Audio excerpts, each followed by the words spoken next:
Hello, everyone. Derek Floyd here, Beautiful Now Podcast. Welcome to another edition of Beautiful Now Live. We're in the middle of a 4-part docu-series entitled The COVID Chronicles, which is helping us to tell the story of 4 different people's lives that come from 4 different industries in the world and how it's impacted their life through COVID-19. What we want to try to do is let people understand that you're not alone, whatever you're going through right now, and that COVID is affecting us all in some way, shape, or form. If you enjoy the content you see here at Beautiful Now Live, do me a favor. Please hit a like or subscribe or follow to the channel that you're watching it on. This lets me help you get the most updated content to you as soon as it's available. Also, our segments are always brought to you by and powered by IK Multimedia and Lewitt Microphones. Last but not least, if you're enjoying what you see here today at 7 p.m. and you're enjoying the content, hit us with a share. Share it with someone right now so that you're not watching it alone. We want to make sure everybody leaves uplifted, encouraged, and inspired. And remind you that these relevant topics are all designed to help you create a dialogue with those around you, friends, family, coworkers, that maybe we'll find answers to some of the things that we're all struggling with so that we can have a beautiful quality of life. Our own beautiful now, so to speak. Now, my special guest today is someone coming to us from the wellness and self-care sector who's been a life coach and a yoga instructor. She's dedicated her life to helping people find life and passion and purpose. So we want to be able to glean from those things she's found out along the way. But with many terms like pandemic fatigue coming on us, we're trying to figure out what are we doing now? There's this pressure on us from the wildfires and political things and of course COVID-19 putting us in a way where we're not taking care of our mental state. Our wellness is at stake. And we've got her to come on to talk about some of the tactical things we can do to maybe help ourselves come out of that funk, put away that heaviness, and figure out how to take care of ourselves through this time. It's our most important thing to take care of our mind and our wellness here when we're going through things like this. Let's take a look at some of the things she's going to share today. So help me welcome my good friend, life coach, Diane Cevallos. Diane, you there? I am here. Thank you for having me. How are you today? I'm good. I'm really good. Yeah, it's an amazing day. With so much of this craziness going on with COVID and with the wildfires and political stuff, there's just so much happening on the planet right now. Yeah. How is all this affecting your planet these days? You know, I'm just staying really close and to God and praying and just reminding myself that I just don't have a whole lot of control over a lot of this and praying for others and just doing what I can. Because, you know, even this morning I was talking to my wife and I woke up a little bit sad and I said, I don't know, why am I feeling what I'm feeling? Because I just felt like there's so much kind of sitting on my heaviness. And I thought, man, if I'm feeling this, I know a lot of people out there are feeling it too, right? Absolutely. I'm not saying I'm like that all the time. I had a couple of weeks where I was like feeling heavy, but I just reminded myself to just lean in and just know that I don't have to carry that burden, that I can release it. And there's just such comfort in that. Awesome. So let's go ahead and dive into what we're talking about today, which is, you know, wellness and self-care through this pandemic. You've been a life coach for how long now? And tell me what really a life coach does. So I've been a life coach for 3 years now. I can't believe that. It flies by, especially when you're having fun. I love being a life coach. But, you know, life coaches they focus on what's happening in the moment right now. And they move you from where you are to where you want to go. And so what I do is I just help women identify obstacles that may be in the way of getting them to where they want to go. Some obstacles could be like negative self-talk, procrastination, and I just assist them with finding motivation to move forward and sometimes just pinpoint any resistance that they may have, maybe they're not even aware of, to prevent them from moving forward. Wow. Do you feel like everybody should have a life coach somewhere in their plan? Well, of course. I know what a life coach did for me. And that's actually how I felt the calling to do this is I just knew the benefits that it brought to me. I owned a business and I felt really stuck and didn't feel like I was walking my purpose and just felt like something was just always missing and I didn't really know how to get there. And so I reached out to a life coach and that person showed me the way and how to get there. Now, of course, I had to do a lot of work and then there's work involved in it, but it was a beautiful experience. And that's what I hope to give my clients as well. Awesome. Awesome.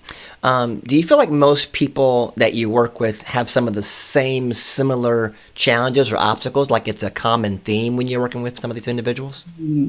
Well, the world changed in February 2020 when the coronavirus spread across this planet. And, we watched this devastation in China and Italy and then weeks leading up to the virus, and started to take this grip on the United States. And so I think people's mentality, their well-being just started to shift all of a sudden, And so the economy just started to come to a halt. Businesses were closing. It was just, I don't know, just the world started to color itself by social distancing, masks, sanitizer. And we just started to look at things a whole lot differently. And so right now I find myself working with women that are just trying to understand how to move forward. Shock and fear have just frozen people. And I think it just starts with just acknowledging that we're in this situation, and we're all in this situation. I remember hearing that we're all in the same storm, just different boats. And so when I love that. Right, we acknowledge the situation both personally and professionally, then we can usually start to move forward. And so most of the sessions revolve around just checking in with like health and family and stress. And just many people are just off their game. So it's a very different way of coaching during COVID than it was before COVID hit. So then that sense with COVID still lingering on, because no one knew it'd be this long, right? Like who knew? No. How have you had to change how you approach it? Are you doing things differently because you're not in person, people social distancing? How do you reach your clients and customers this way? That's an excellent question. I had an office in Charlotte, North Carolina, and I ended up closing the office because I moved everybody to Zoom. And it was a challenge at first. I really like meeting people in person. There's a connection there that you can't get through a screen. But I shifted, just like a lot of people have had to do, shift and pivot and just come back to why I'm doing this. And so as I shifted and I learned to pivot, then so did my clients. And so we do start off a little differently, but quite honestly, Derek, it's opened me up to a lot of different possibilities. I now have clients, not just in Charlotte, but I have clients in New York and Michigan and Canada and all over. And I would have never even done that if COVID hadn't happened. I would have just been that local, life coach. And so, I've had a lot of blessings that have come out of this, and equal burdens as many people have, but a lot of blessings. And I just really focus on the blessings. Wow. And as I do as well. And I think of how COVID-19 has changed so much of our daily life, so much of our just regular interactions. And like you said, social distancing, wearing masks, it's almost like we can't be near each other. And there's a missing connection of human touch that affects people daily. What do you feel as a life coach, maybe a mental health wellness person, has been the hardest struggle for people to deal with through COVID-19? Oh, wow. I think the first thing that comes to mind is the release of control. We know that control is an illusion, and we also know that we don't have control. The only thing we really have control over is our response to things. And I say respond, not react, but our response to things. And I think this has just been a big moment, an eye-awakening moment for people to know that they really don't have control over a lot.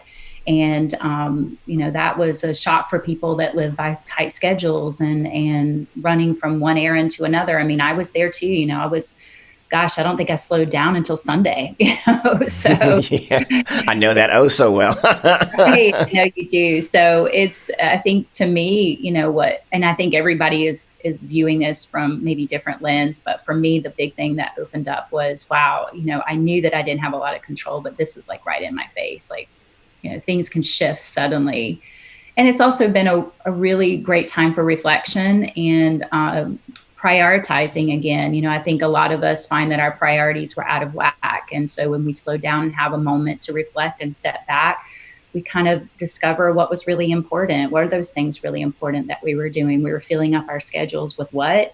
And so that's really helped me just kind of reevaluate. I love that. I mean, I think, like you said, taking a moment to step back because COVID has forced us to be stationary, to be in one place. We can't be running everywhere.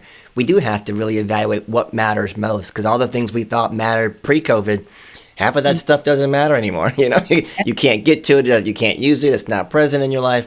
So it really starts to make you think, was all that really necessary to begin with? I think that's a great way to look at it for sure. Yeah, absolutely. What are some practical ways that we can actually start to dive into or navigate this new term of, pandemic fatigue? I've heard it multiple times now. I hear it on the news quite a bit. People are actually feeling a new term of mental health, pandemic fatigue. Where do you sit that?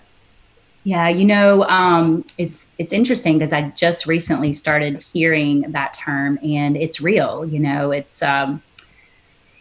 It's draining to constantly be on high alert month after month, and then we've got the election on top of that. And it's just like people are just on high alert. And I would say, this, like any other type of fatigue, which is, there's many different types of fatigue that you can experience. But I would say the biggest thing that stands out for me is just to keep a routine.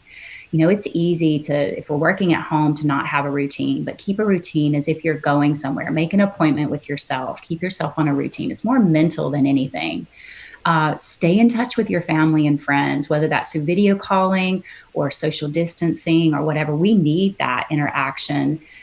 Talk about your feelings about COVID, with a therapist, a close friend, a mentor, someone that can really hear you and support you. Increase your exercise and activity. Make sure you're eating healthy, getting enough sleep. That kind of circles back to the routine, because when we're out of routine, it often affects our sleep. And find time to enjoy nature and relax. And it's really okay to put limits on media. It's really okay to not watch the media, to not be on social media. Draw boundaries around that, because we need things that fill us up instead of draining us. And this pandemic has definitely drained us for sure. That's a great set of tactical things that we can put into place, especially limiting social media, limiting TV, limiting the information that's coming to our brain. I tell my kids all the time, garbage in, garbage out. You can't let everything seep into your brain and expect it not to affect you. So with all that bad news, all that heaviness, all that just this chaos, you got to limit some of that. Go get the news a little bit, but then turn it off. And try to set some time for yourself. Take some time with your family. Love those around you. I completely agree with that. And you also are a yoga instructor, which I've heard does great things for stress relief. Tell me a little bit about yoga and how that can be drawn into the COVID situation. Well, yeah, I've been, I always say yoga is my first love, coaching's my second. I started yoga I started teaching over 15 years ago. And I suffered from anxiety and OCD. When I was 23 years old, I got diagnosed. And that's actually why I started yoga. And it was recommended by a doctor. And I just found such great benefits from it. And so I felt a passion to share it with others. Now, COVID-19, we know the levels of stress and anxiety and depression have gone through the roof, even in our young folks. And it's just taking a toll on people's mental health. And while it's normal to feel stress during times like this, what's not normal is to stay in that space. So we want to make sure that we're not staying in that space where it starts to cause harm to our bodies and takes a toll on our emotional and physical well-being. And I think that's what's happening now is people just don't know what to do. So they're staying in that heightened alert state, at fight or flight state in their nervous system. And so yoga's been proven to improve symptoms of depression, anxiety, and stress. Actually, it's been proven to decrease that. And so, and some forms of yoga are more exercise-based, which is great too. The type of yoga I really like to teach during this time is more of a deep stretch or slow flow practice, which allows students to really slow down and get into their breath. And the cool thing about yoga is it can be done at home. Like, you don't really need any extra equipment. You can make it, you can pop in a video. There's plenty of free stuff on YouTube. I have a YouTube channel that has a yoga on it. I also have a podcast. And I just really believe in the mental and physical benefits of yoga. That's awesome. And like right now, like I said before, it's just with so many things attacking the mind and with COVID-19 being so much pressure, anything that can relieve that stress is a winner. So if yoga can do that for people, I will definitely suggest it for you. And hopefully you guys can take a look at some of Diane's content after this segment. As we learn deeper about the term even wellness or self-care, some people might say, "Oh, well, you're just being selfish. You're just taking care of yourself."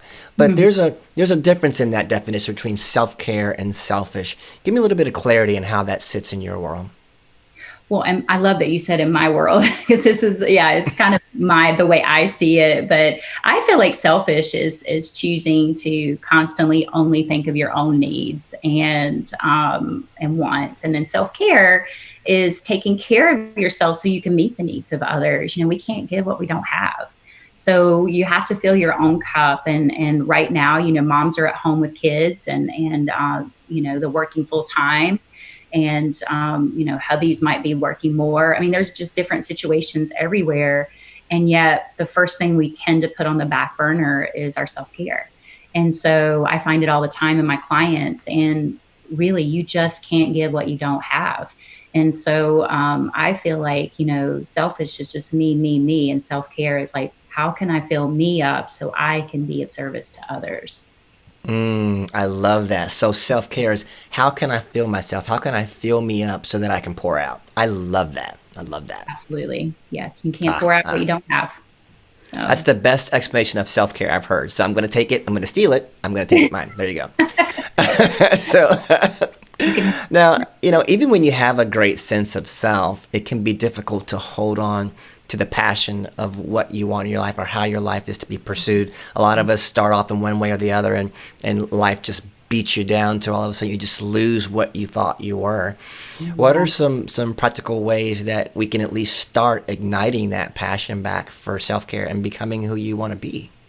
Yes. When I created my series, one of my things that I talk to women about is passion and helping women live a life with passion, purpose, and confidence. And I sat with that word for a while and really just kind of unpacked it a little bit. Uncontrollable events are like COVID are happening. And it just reminds us of the fragile and fleeting nature of life. I look around and in the midst of all of this, the birds are still chirping, the leaves are still changing. Life is continuing to go on, even when we're in the midst of this pandemic and everything else going on. And it just reminds us to live life in the fullest right now. So many of us live in the moment of I'll be happy when, or when this happens, or I will go for it then. And it's almost like we're saying to ourselves that life is guaranteed. One of the things that my mentor, Les Brown, says, the richest place is in the graveyard. Why? Because there were books that were never written, songs that were never sang, opportunities that were never grabbed.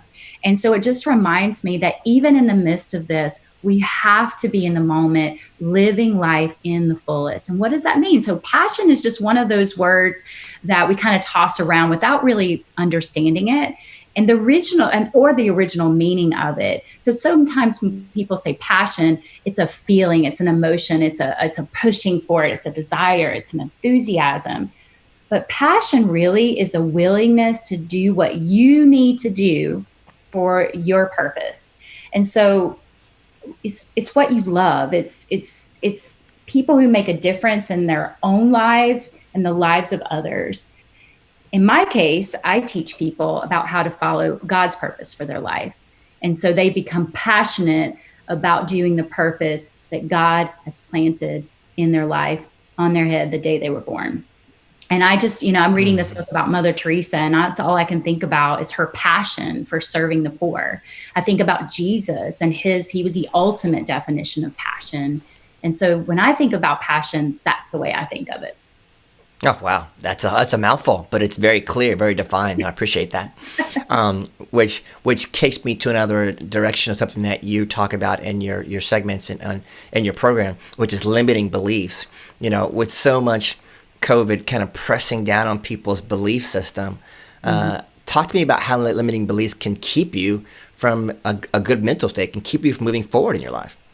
Yeah, limiting beliefs are those things that we often believe about ourselves they it's like, it could be like negative self-talk and those subconscious beliefs that somehow were planted like a seed in our minds. I call it a weed, and so, and it creeps in usually when there's challenges in life or someone is poking us, and so they're often just barriers to moving forward. And so one of the things I talk about in my program is battling those self-defeating behaviors, like recognizing them and choosing a different behavior. And examples of that could be like negative self-talk, scarcity, I don't deserve it, I don't feel worthy, looking outside ourselves for validation. All of those things are limiting beliefs that somewhere along the line we've picked up. And somebody either, it could be, given to us, delivered to us in childhood or maybe in school or something like that. And if you don't take time to really recognize those and understand them and bring awareness to them, then subconsciously you're living your life from those self-sabotaging behaviors or limiting beliefs. Wow. Wow. So that's very important, especially when we're dealing with pandemic fatigue and making yourself feel like maybe I'm going to get this, or I'm never going to get through this, or my job's never going to get better. All those beliefs that kind of start to sink in. It's important to start identifying those things now so that you can come through this clear in a better mental state, right? Absolutely. Absolutely. Like negative self-talk not only affects you mentally, but physically as well. It has been proven that it plants in your body. And so we have to just make that extra effort that when we notice that we're speaking negativity over ourselves, that we switch that to positivity. It's like one of the things Joel Osteen says, I get my clients to do affirmations, I am. And he says, I am. And then whatever comes at the end of that will come looking for you. And so what are we speaking over ourselves? I'm not capable. Let's try, I am capable. Because if you say that over and over again, you create this new neural pathway and your brain actually starts to believe it. That's the beautiful thing about it. And so we have to be really careful about what we're saying over ourselves. We can challenge those. That's the beautiful thing about the brain. You can change it. You can change it. Well, you have a 12-week course or series that you've been working on that kind of touches on something we've talked about here.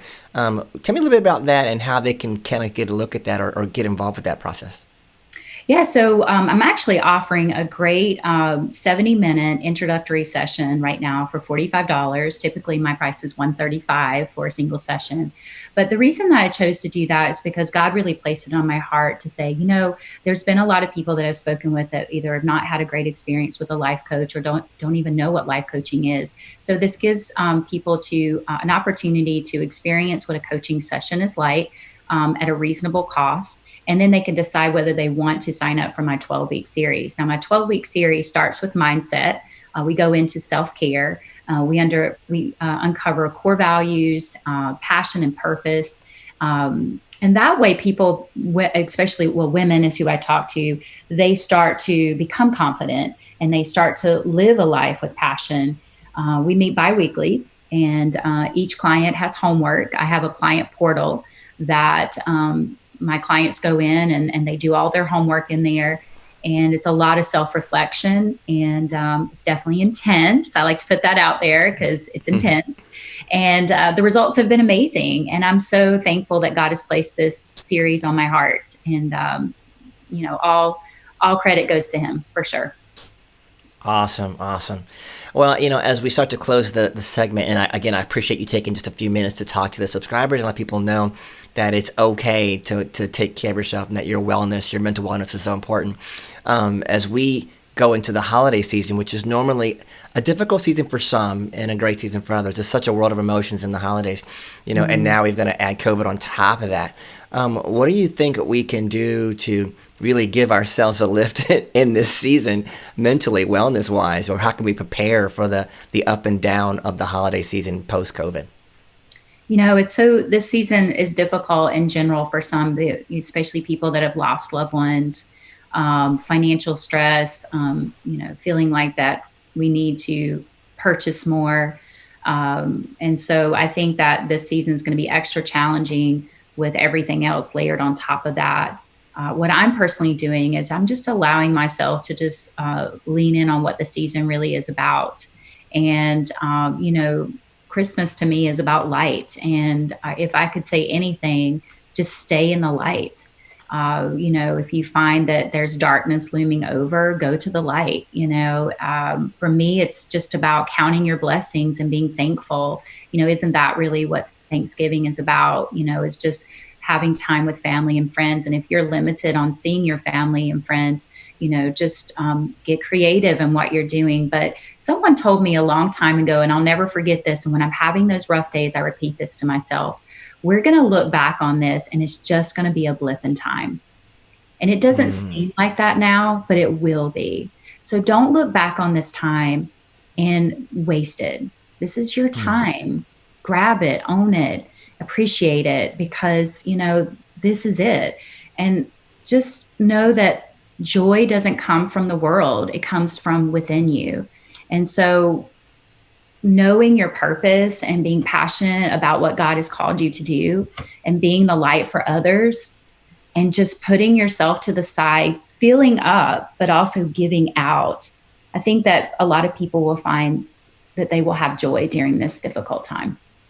Ah, that's awesome. And I want to just tag on that a lot of people have told me, and I've heard from a lot of other individuals, that to make sure that you're reaching out to family, either via Zoom or email or even an old-fashioned letter, stay connected to those that love you, because this is going to be a difficult time where some people can't get out. Some people do not have someone next to them. Maybe there's a family member that's by themselves. So to make sure they reach out to all those that are close by, send love, send hearts. Just make sure that you're just touching those around you with, like you said, with light, with God's love for sure, and reminding everybody, hey, you are loved, you are appreciated, you are valued.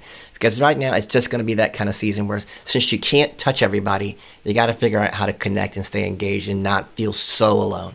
So I appreciate you kind of sharing what that meant for your side. Yeah, there's so many groups out there that people can get involved in. Just look for it. If you don't know of a group, message me. I am happy to help you get plugged into some type of life group, e-group, whatever that is. But you don't have to do this alone. And if you're listening to this and you feel like you do not have to do this alone. I'm happy to be with you, standing by you. There's a lot of people that are willing to step in and fill in the gap until things start to open back up. So just know you're not meant to do this alone. And there's plenty of people out there willing and able to help. That is wonderful. And that's a perfect way to close this segment, that there are people out there willing to help. You are not alone. So if you're watching this segment today and you're thinking, wellness, self-care, COVID, how do I get through this? Remember, you are not alone. There are resources out there. Diane is an amazing one, but I'm going to list some of the resources in the thread below so you can take a look at those. And so if you can get a hold of her, there'll be some email information, some links and stuff that you can get a hold of her content. But as always, we look forward to seeing you again here at the Beautiful Now Live. Please share this with a friend, with someone who maybe is following along by themselves, who feels like, I don't know how I'm going to get through this. Share this segment. Let someone know that there's some hope out there. And we hope to see you again next time.